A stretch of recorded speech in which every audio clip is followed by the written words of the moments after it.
Here's our character for this video. Can you guess what this character represents? How about a cross? Maybe a sword? Or a diamond?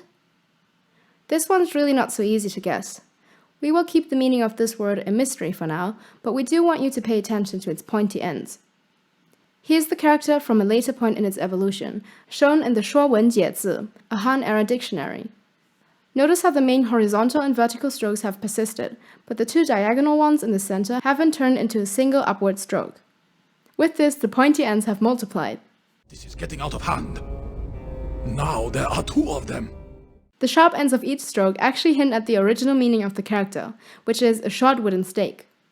We can imagine how the character with its pointy ends depicts a stake to be planted on the ground. A short stake of this kind has many uses. For one, it could demarcate a territory as components of a fence.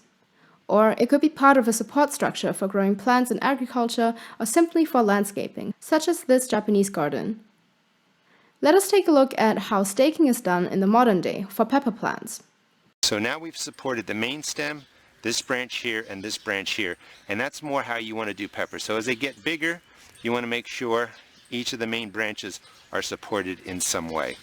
The center black rod is akin to the vertical stroke on the character.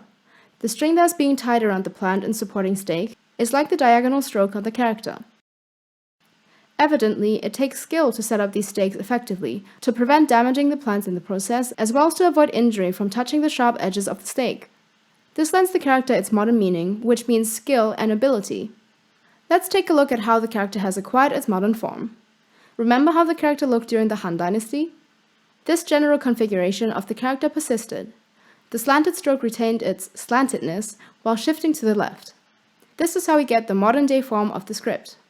You can choose to see the character anthropomorphically. In fact, to help you remember the modern form of this character, imagine a superhero.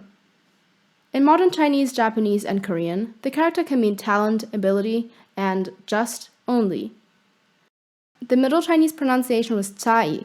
This becomes cai in Mandarin, sai in Japanese, che in Korean, toi in Cantonese, and dai in Vietnamese. The Koreans have the word cheju to mean talent or skill, and so they refer to this character as cheju che. Thank you for watching today's video. We have some exciting news to share today. Firstly, we've set up a website, which you can find under 808cjk.com. There you can find an overview of all the characters in all 3 languages. And secondly, we've set up a Discord, which you are more than welcome to join. More info about that can be found in the description box. As per usual, if you enjoyed this video, please leave a like and consider subscribing. Special thanks go out to our patrons for making this project possible. If you want to support us too, you can find the link to our Patreon below.